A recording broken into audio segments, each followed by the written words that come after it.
Nation ഫസ്റ്റിൽ ഇന്ന് നമ്മോടൊപ്പം അതിഥിയായിട്ടുള്ളത് കോൺഗ്രസ് ഡിജിറ്റൽ മീഡിയ സെൽ അംഗവും അധ്യാപികയുമായ പ്രിയ വിനോദാണ്. നമസ്കാരം. നമസ്കാരം. കഴിഞ്ഞ ദിവസം വെള്ളാപ്പള്ളി നടേശന് പത്മഭൂഷൺ കിട്ടിയത് നമ്മൾ കണ്ടിരുന്നു. അപ്പോൾ വളരെ ഞെട്ടിക്കുന്ന ഒരു വാർത്തയായിരുന്നു. എന്തിന്റെ അടിസ്ഥാനത്തിലാണ് അദ്ദേഹത്തിന് ഈ പുരസ്കാരം ലഭിച്ചത് എന്നാണ് കേരളം ഒന്നടങ്കം ചോദിക്കുന്നത്. എന്തുകൊണ്ടായിരിക്കും അദ്ദേഹത്തിന് ലഭിച്ചത്? ശരിക്കും മേഘ, വളരെ വലിയൊരു ഞെട്ടലായിരുന്നു.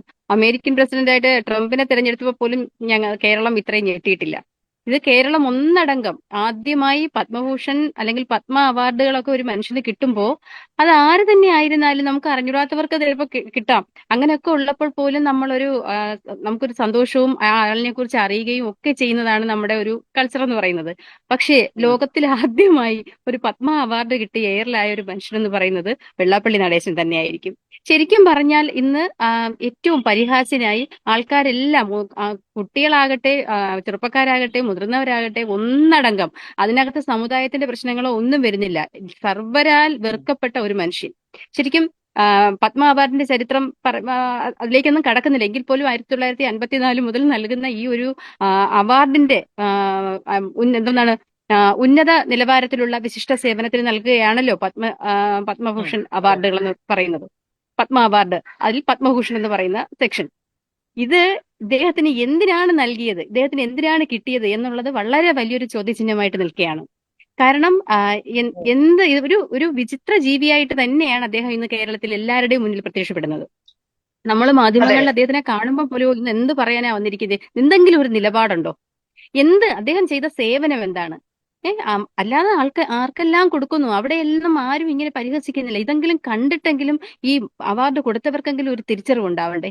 ഇത് ആരാണ് ഇദ്ദേഹത്തിന്റെ പേര് സജസ്റ്റ് ചെയ്യാൻ ഇഷ്ടം പോലെ ഈ പറഞ്ഞതുപോലെ അദ്ദേഹം തന്നെ പറയുന്നുണ്ട്. അദ്ദേഹത്തിന് തന്നെ പത്മ അവാർഡിനെ കുറിച്ചുള്ള പത്മഭൂഷൺ കിട്ടുമല്ലോ എന്ന് ചോദിക്കുമ്പോൾ ഒരു ഇന്റർവ്യൂല് അദ്ദേഹം പറയുന്ന വാക്കുകൾ നമ്മൾ കേട്ടു. നിലവാരം കുറഞ്ഞ രീതിയിലാണ് അദ്ദേഹം പ്രതികരിച്ചിരിക്കുന്നത്. വിദ്യാഭ്യാസമോ വിവരമോ സംസ്കാരമോ ഉള്ള വാക്കുകളാണോ അദ്ദേഹത്തിന്റെ വാക്കുകൾ? അപ്പോ ഇപ്പൊ കേരളം ഒന്നടങ്കം നോക്കിക്കൊണ്ടിരിക്കുന്നത് ഏത് പട്ടിയാണ് ഇനി ഇത് വാങ്ങാൻ പോകുന്നത്. അദ്ദേഹത്തിന്റെ വീട്ടിൽ വളർത്തുന്ന പട്ടിയാണോ, തെരുവിലുള്ള പട്ടിയാണോ, അദ്ദേഹം വേറെ ആരുടെയെങ്കിലും വീട്ടിൽ നിന്ന് കടമെടുക്കുന്ന പട്ടിയാണോ എന്ന് നമ്മൾ നോക്കിക്കൊണ്ടിരിക്കുകയാണ്.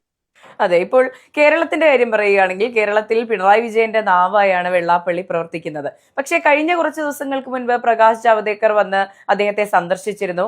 അപ്പോൾ BJPയുടെ ഒരു അജണ്ടയാണോ ഇത്? ഇപ്പോൾ കേരളത്തിൽ വർഗീയത പറയാൻ, കേരളത്തിൽ വോട്ട് പിടിക്കാനുള്ള ഒരു യന്ത്രമായി വെള്ളാപ്പള്ളി ഉപയോഗിക്കാൻ വേണ്ടിയുള്ള കൈക്കൂലി ആയിരുന്നോ ഈ പത്മ അവാർഡ്?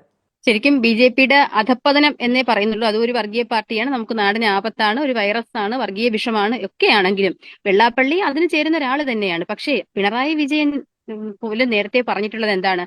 RSSന്റെ നാവായി വെള്ളാപ്പള്ളി സംസാരിക്കുന്നു, അല്ലെങ്കിൽ RSSന്റെ നാവായി വെള്ളാപ്പള്ളി ഇവിടെ പ്രവർത്തിക്കുന്നു എന്ന് പറഞ്ഞ പിണറായി വിജയൻ തന്നെ ഇപ്പോ ഇലക്ഷനായപ്പോൾ പരാജയ ഭീതി ഇനി ഒരിക്കലും തിരിച്ചു വരത്തില്ല, നമുക്ക് ദയനീയ പരാജയമായിരിക്കുമെന്ന് ഉറപ്പായപ്പോൾ അദ്ദേഹം ചെയ്യുന്നത് എന്താണ്? ഈ പറഞ്ഞ വർഗീയത പച്ചയ്ക്ക് പറയുന്ന ഈ വെള്ളാപ്പള്ളിയെ കാറിൽ കയറ്റിക്കൊണ്ട് പോകുന്നത് നമ്മൾ കണ്ടതാണ്. അത് ചൂണ്ടിക്കാണിച്ചതിനാണല്ലോ പ്രതിപക്ഷ നേതാവിനോട് ഇത്രയും വൈരാഗ്യമായതും ഒരു സംസ്ഥാനത്തിന്റെ പ്രതിപക്ഷ നേതാവിനെയും മുഖ്യമന്ത്രിയൊക്കെ ഇത്തരം സ്ഥാനങ്ങളിൽ ഇരിക്കുന്നവർ വിമർശിക്കുന്നതിനൊരു ഭാഷയുണ്ട്, ഭാഷാശുദ്ധിയുണ്ട്.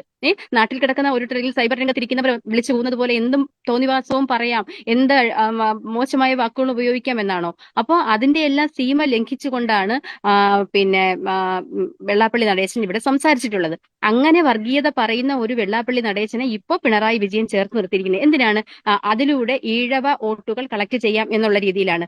ഞാൻ ചോദിക്കട്ടെ, ഈഴവ സമുദായത്തിന്റെ അട്ടിപ്പേർ അവകാശം ഒന്നും ആരും കൊടുത്തിട്ടില്ല. ആർക്കാണ്? വെള്ളാപ്പള്ളി നടേശൻ. അതിനിപ്പോ ഈ ഒരു സമുദായത്തിന്റെ പ്രസിഡന്റ് ആണ് എന്ന് കരുതി അദ്ദേഹം പറയുന്നത് എല്ലാം അനുസരിക്കുന്നവരല്ല ഇവിടെ ഉള്ള ഈഴവരാകട്ടെ, അല്ലെങ്കിൽ നായർ സമുദായത്തിന് സുകുമാരൻ നായർ ഇരിക്കുമ്പോൾ സുകുമാരൻ നായർ പറയുന്നതാണ് നായർമാരെല്ലാരും കേൾക്കുന്നതെന്നോ അങ്ങനത്തെ ഒരു സംവിധാനവും ഇവിടെ ഇല്ല. അവർക്കൊക്കെ ഇപ്പൊ നേരത്തെയൊക്കെ ഒരുപക്ഷെ നല്ല രീതിയിൽ ആ സംഘടനകളൊക്കെ കൊണ്ടുപോകുന്നുണ്ടായിരിക്കും, സാമുദായിക സംഘടനകളാണെങ്കിലും. പക്ഷേ ഇപ്പൊ ഇതൊക്കെ അങ്ങേയറ്റം അവനവന്റെ കാര്യം കാണാൻ വേണ്ടി മാത്രം, തന്റെ ആൾക്കാരെ തനിക്ക് എങ്ങനെ വളരാം, തന്റെ കുടുംബത്തിന് എങ്ങനെ വളരാം, ഏതെല്ലാം രീതിയിൽ അഴിമതി കാണിക്കും. ഇപ്പോ ഈ വെള്ളാപ്പള്ളി നടേശനെതിരെ എന്താണ് അദ്ദേഹത്തിന്റെ SNDP ട്രസ്റ്റ്, അതൊക്കെ ആൾക്കാരൊന്ന് ശ്രദ്ധിക്കേണ്ട ഒരു കാര്യമാണ്. ഞാൻ ഇടയ്ക്ക് സോഷ്യൽ മീഡിയയിൽ ആ വാർത്ത കണ്ടിരുന്നു. ഒരു ട്രസ്റ്റ് അധ്യാപക നിയമനം ഇമാതിരിയുള്ള കാര്യങ്ങളുമായി ബന്ധപ്പെട്ട് 90ഓളം എയ്ഡഡ് സ്ഥാപനങ്ങളിലാണെന്ന് തോന്നുന്നു SNDPയുടെ നിയമനങ്ങൾ. സർക്കാർ, പിണറായി സർക്കാരുമായിട്ടുള്ള ഒരു ബന്ധം അങ്ങനെയാവാം ഒരു പക്ഷേ. അദ്ദേഹത്തിന് നടത്തിയതിൽ 90 കോടി രൂപയാണ് വെള്ളാപ്പള്ളി നടേശന് കമ്മീഷനായി കിട്ടി LDF സർക്കാരിൽ നിന്നും കിട്ടിയിരിക്കുന്നതെന്നാണ് പുറത്തു വരുന്ന ഒരു വിവരമുണ്ട്. അത് അതിനെക്കുറിച്ച് അന്വേഷിക്കേണ്ട ഒരു കാര്യം തന്നെയാണ്. അതുകൂടാതെ ഈ പിണറായി വിജയന് ഇപ്പോ വെള്ളാപ്പള്ളിയുമായിട്ടുള്ള ഒരു പ്രേമം കാണുമ്പോൾ നമുക്ക് ഇതൊക്കെ സത്യമാണെന്ന് തന്നെ വിചാരിക്കേണ്ടി വരും. അതുപോലെ തന്നെ ഈ വർഗീയ ധ്രുവീകരണം, നമ്മുടെ നാട്ടിൽ വർഗീയ ധ്രുവീകരണം ഉണ്ടാക്കി മനുഷ്യരെ തമ്മിൽ തെറ്റിക്കാൻ നടക്കുന്ന ഇമാതിരി വേതാളങ്ങളെ, കാരണം ഇപ്പോ ഈ പറയുന്ന ഒരു വാക്ക് ഞാൻ പറയാൻ കാര്യം, വെള്ളാപ്പള്ളി നടേശൻ തന്നെ ഇന്നലെ പറഞ്ഞു, എന്താണ് എനിക്കെതിരെ വേതാളമായിട്ട് വിമർശനങ്ങൾ ഇങ്ങനെ വന്നുകൊണ്ടിരിക്കുകയാണെന്ന്. എനിക്ക് തോന്നുന്നില്ല ഒരു വേതാളത്തെ മറ്റൊരു വേതാളം പോയി പിന്തുടരുമെന്ന്. അപ്പൊ അതുകൊണ്ട് അതങ്ങനെ നിൽക്കട്ടെ. അപ്പോൾ ഇദ്ദേഹം നമ്മുടെ സംസ്ഥാനത്ത് വർഗീയ ധ്രുവീകരണം ഉണ്ടാക്കാൻ വേണ്ടി മലപ്പുറം എന്ന് പറയും എല്ലാവരും എടുത്തിട്ട് കളിക്കുന്നതാണ്. മലപ്പുറം എന്ത് പറഞ്ഞു, പിണറായി വിജയൻ ഒരു ഹിന്ദു ഒരു സ്ഥലത്ത് പോയി അഭിമുഖം കൊടുക്കുമ്പോഴായാലും മലപ്പുറത്തെയാണ് പരാമർശിക്കുന്നത്. അവിടെയുള്ള ജനങ്ങൾ എന്താ, മനുഷ്യരല്ലേ? അല്ലെങ്കിൽ ഇവിടെ ഉള്ള ആൾക്കാരല്ലേ അവിടെ ഉള്ളത്? നമ്മൾ ആരും മലപ്പുറത്ത് പോവുകയും ജീവിക്കുകയും അങ്ങോട്ടും ഇങ്ങോട്ടും വരികയും ഒന്നും ചെയ്യുന്നില്ലേ? മലപ്പുറം ഒരു പ്രത്യേക രാജ്യമാണ് വെള്ളാപ്പള്ളി നടേശന്റെ അഭിപ്രായത്തിൽ. ഇത്രയും മുസ്ലിം വിരുദ്ധത പറയുന്ന മനുഷ്യർ വേറെ ആരെങ്കിലും ഉണ്ട്? ഇപ്പൊ ഇന്ന് ഇടതുപക്ഷത്തിനോട് ചേർന്ന് നിൽക്കാൻ പറ്റിയ ഒരാൾ തന്നെയാണ് വെള്ളാപ്പള്ളി നടേശൻ. കാരണം എന്ന് വെച്ചാൽ ഇപ്പൊ സജി ചെറിയാനെ ആയാലും AK ബാലനെയൊക്കെ ആയാലും ഇവരെയൊക്കെ പിന്തള്ളിക്കൊണ്ടാണ് ഒരുപക്ഷെ വർഗീയത പറയുന്നത് നോക്കി സമൂഹത്തിൽ എന്ത് ഉന്നത സേവനമാണ് വെള്ളാപ്പള്ളി നടത്തിയതെന്ന് നമുക്കറിയില്ല, വർഗീയത പറയുന്നതല്ലാതെ. അപ്പൊ ഈ വർഗീയത പറയുന്നതിൽ LDF കുറെ നേതാക്കളെയൊക്കെ പിന്തള്ളിക്കൊണ്ടാണ് സജി ചെറിയാനി ഈ വെള്ളാപ്പള്ളി നടേശൻ ഇപ്പൊ ഈ പത്മഭൂഷൺ കൊടുത്തിരിക്കുന്നത്. അപ്പൊ മലപ്പുറം എന്ന് പറയുന്ന സ്ഥലത്തെ കുറിച്ച് പറഞ്ഞു. വിവാദങ്ങൾ ഒത്തിരി ഉണ്ടെന്നേ. എന്നിട്ട് അത് ചോദ്യം ചെയ്ത മാധ്യമ പ്രവർത്തകനോട് അദ്ദേഹം പ്രതികരിച്ചൊരു രീതിയുണ്ട്. എന്താണ് തീവ്രവാദി, താൻ തീവ്രവാദിയല്ലേടോ എന്ന്. അതെന്തെല്ലാം പ്രശ്നങ്ങൾക്ക് വഴിതെളിച്ചു.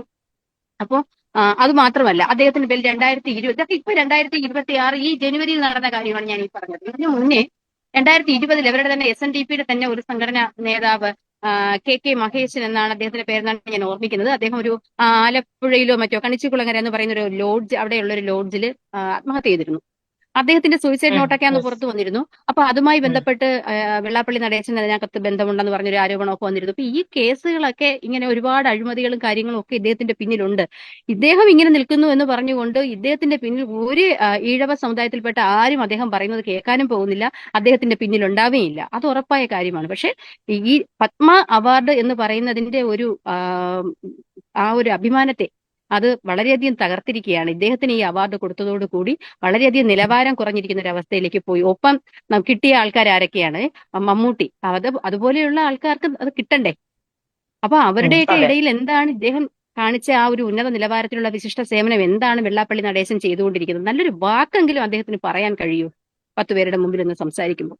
അതെ, ഇപ്പോൾ ഈ വർഗീയത പറയുന്നു, മുസ്ലിങ്ങൾക്കെതിരെ വിദ്വേഷം വർദ്ധിപ്പിക്കുന്നു, അങ്ങനെയുള്ള കാര്യങ്ങൾ ചെയ്യുന്ന വെള്ളാപ്പള്ളിയെ എന്തുകൊണ്ടാണ് ഇപ്പോഴും പിണറായി തള്ളിപ്പറയാത്തത്? ഇപ്പോൾ ബിനോയ് വിശ്വവുമായി ഒരു വാഗ്വാദത്തിൽ ഏർപ്പെടുന്ന ഒരു സാഹചര്യം ഉണ്ടായിരുന്നു വെള്ളാപ്പള്ളിക്ക്. ആ സാഹചര്യത്തിൽ പോലും CPI പോലും ചേർത്ത് പിടിക്കാതെ വെള്ളാപ്പള്ളിയെ എന്തിനായിരിക്കും പിണറായി ഇങ്ങനെ കൂടെ നിർത്തുന്നത്? പിണറായി വിജയനെ സംബന്ധിച്ച് ഞാൻ പറഞ്ഞു കഴിഞ്ഞല്ലോ. പിണറായി വിജയൻ വരുന്ന തെരഞ്ഞെടുപ്പിൽ ദയനീയമായി തോൽക്കും. നമ്മൾ 2 അക്കത്തിലേക്ക് ചുരുങ്ങും എന്നൊക്കെ പറയുമ്പോൾ പലരും പറയും 99 ഒരു 2 അക്കമാണെന്ന്. പക്ഷെ അവര് തന്നെ പറഞ്ഞു 100 110. ആ 100 110 സ്പീഡിൽ അവർ ഓടും. അവരിവിടെ നിന്ന് ഇറങ്ങി ഓടും. അപ്പൊ കൂടിപ്പോയാൽ 10 20 സീറ്റായിരിക്കും അവർക്ക് കിട്ടുന്നത്. ആ ഒരു അവസ്ഥ ഒന്ന് ആലോചിച്ച് നോക്കിക്കേ. അല്ലെങ്കിൽ അതിനേക്കാളും താഴ്ന്ന ഒരു അവസ്ഥയിലേക്കാണ്. എവിടെ കൊടുക്കും? എവിടെയാണ് ആൾക്കാർ എന്ത് കാര്യത്തിനാണ് പിണറായി വിജയൻ വോട്ട് കൊടുക്കുക? പിണറായി വിജയൻ നയിക്കുന്ന അല്ലെങ്കിൽ നേതൃത്വം നൽകുന്ന ഈ ഒരു ഇലക്ഷൻ നേരിടുമ്പോൾ അദ്ദേഹത്തിനെ മുൻനിർത്തിക്കൊണ്ട് ഒരു ഇലക്ഷനെ നേരിടുമ്പോൾ ഇത്രയും പ്രതിച്ഛായ നഷ്ടപ്പെട്ട സകലമാന അഴിമതിയിൽ മുങ്ങിക്കുളിച്ച് നിൽക്കുന്ന ഒരു മനുഷ്യനെ മുൻനിർത്തി ഒരു ഇലക്ഷനെ തെരഞ്ഞെടുപ്പിനെ നേരിടുമ്പോൾ അവർക്ക് ഭയമുണ്ട്. അപ്പൊ ആ ഒരു ക്ഷീണം, അതായത് തോൽക്കുന്നതിനും വേണമല്ലോ ഒരു ചെറിയ ഒരു രീതിയിലൊക്കെ. അപ്പൊ അതിനു വേണ്ടിയിട്ട് സമുദായങ്ങളുടെ വോട്ട് എങ്ങനെ നേടാം എന്ന് കണ്ടുകൊണ്ടാണ് ഇപ്പം മറ്റെല്ലാം കഴിഞ്ഞിട്ട് കുറെ പേര് വർഗീയത പറയാൻ നേരിട്ട് നേതാക്കളെ തന്നെ വിട്ടേക്കുന്നു. തൊട്ടടുത്ത നിമിഷം ഒരാൾ മാപ്പ് പറയുന്നു, അടുത്തയാൾ മാപ്പ് പറയാൻ നിൽക്കുന്നു. ഇങ്ങനെയൊക്കെ നിൽക്കുമ്പോഴും സുകുമാരൻ നായരെയും NSSനെയും അല്ലെങ്കിൽ SNDPയും തമ്മിൽ ഒന്നിപ്പിക്കാൻ നോക്കുന്നു. അവരെ തമ്മിൽ പോയി കാല് പിടിച്ച് അവരെ കൊണ്ടുവരുന്നത് വോട്ടിന് വേണ്ടി മാത്രമാണ്. ജാതി പറഞ്ഞ് ഇപ്പൊ നമ്മൾ കണ്ടില്ലേ, അയ്യപ്പന്റെ സ്വർണം മോഷ്ടിച്ച് CPM നേതാക്കളെല്ലാം ജയിലിലാണ്. അവരുടെ ദേവസ്വം ബോർഡ് പ്രസിഡന്റുമാർ ജയിലിലാണ്. മുൻ MLA ആയിരുന്ന ആൾ ജയിലിലാണ്. അപ്പോ ജില്ലാ കമ്മിറ്റി അംഗം ജയിലിലാണ്. അപ്പോ ഇതൊക്കെ ഇവർക്കൊന്നും ചെയ്യാൻ സാധിക്കുന്നില്ല. തുടർന്ന് MLA ചോദ്യം ചെയ്യുന്നു, മുൻ ദേവസ്വം വകുപ്പ് മന്ത്രിയെ ചോദ്യം ചെയ്യുന്നു. അപ്പൊ ഇങ്ങനെയൊക്കെ ഒരു ഏറ്റവും സന്നിഗ്ധമായ അല്ലെങ്കിൽ ഏറ്റവും വളരെയധികം പ്രതിസന്ധി നിറഞ്ഞ ഘട്ടത്തിലൂടെയാണ് പിണറായി വിജയൻ കടന്നു പോകുന്നത്. അന്നേരം ഇവരെ ഈ ജാതി പറഞ്ഞ് എങ്ങനെയെങ്കിലും തമ്മിൽ തല്ലി നാട്ടിലൊരു വർഗീയ കലാപമെങ്കിലും ഉണ്ടാക്കി ഒരു പുകമറ സൃഷ്ടിക്കാം എന്ന് വിചാരിച്ചിട്ടാണ്, അല്ലെങ്കിൽ പ്രതിപക്ഷ നേതാവിനെ ഊളംപാറ കൊണ്ടുപോകണം എന്ന് പറയുന്ന ബോധമില്ലാത്ത, തലയ്ക്ക് ഒരു ഓളമില്ലാത്ത, പേ പിടിച്ച് നടക്കുന്ന ഇത്തരം വെള്ളാപ്പള്ളികളെ ഒക്കെ കാറിൽ കയറ്റി കൊണ്ടുപോകാൻ തക്കവണ്ണം എന്തായാലും കേരളത്തിന്റെ മുഖ്യമന്ത്രിയല്ലേ പിണറായി വിജയൻ, അദ്ദേഹത്തിന്റെ നിലവാരം ഇങ്ങനെ നഷ്ടപ്പെട്ടു പോകാമോ? ഇത്രയും തകർന്നു പോകാമോ? ഇങ്ങനെ നടക്കുന്നത്, അതായത് പേ പിടിച്ചോടുന്ന ഒരു പട്ടിയെ പിടിച്ച് സ്വന്തം കാറിൽ കയറ്റിക്കൊണ്ട് പോകുന്നതിന് തുല്യമായിരുന്നില്ലേ അത്? ഇങ്ങനെ വർഗീയത പറയുകയും ഇതുപോലെ പുലമ്പു ഇന്നലെ മുളച്ചു വന്ന തകരയാണ്, പിന്നെന്താണ് ഫ്യൂഡൽ മാടമ്പിയാണ്, എന്തൊക്കെയാണ് അദ്ദേഹം വിളിച്ചു പറയുന്നത്. അപ്പൊ അദ്ദേഹവും ജാതി നോക്കിക്കൊണ്ട് എങ്ങനെയെങ്കിലും ആൾക്കാരെ തമ്മിൽ തെറ്റിക്കുക, പരസ്പരം നേതാക്കളെ ഒരാളെ പോഴ്ത്തി പറയുക, ഒരാളെ ഇടിച്ചു കാണിക്കുക, എന്നിട്ട് അവരെ തമ്മിൽ തെറ്റിക്കുക. കോൺഗ്രസിന്റെ മുഖ്യമന്ത്രിയായിരുന്നു തീരുമാനിക്കുന്നതും കോൺഗ്രസിന്റെ ആരെവിടെ പിന്നെ മത്സരിക്കണമെന്ന് തീരുമാനിക്കുന്നതും വെള്ളാപ്പള്ളി ആരാണ് ഇയാളെ ആർക്ക് വേണം? അയാൾ ആ സംഘടനയ്ക്ക് തന്നെ ഒരു ബാധ്യതയായിട്ടിരിക്കുന്നു. 30 വർഷമായിട്ട് അയാൾ അവിടെ നിന്ന് എടുത്ത് മാറ്റി ആലോചിക്കേണ്ട കാര്യങ്ങളാണ് എത്രയും പെട്ടെന്ന്. അതെ അതെ. അപ്പോൾ വെള്ളാപ്പള്ളി നടേശന്, അതായത് ഈ വർഗീയതയുടെ നാവായി പ്രവർത്തിക്കുന്ന വെള്ളാപ്പള്ളി നടേശന് എന്തുകൊണ്ട് പത്മ അവാർഡ്സ് ലഭിച്ചു എന്നുള്ള ചോദ്യം ഇപ്പോഴും ബാക്കി നിൽക്കുകയാണ്. അതിന്മേൽ വാഗ്വാദങ്ങൾ ഇപ്പോഴും നടക്കുന്നുണ്ട്. എന്തായാലും ചർച്ചയിൽ പങ്കെടുത്തതിന് നന്ദി.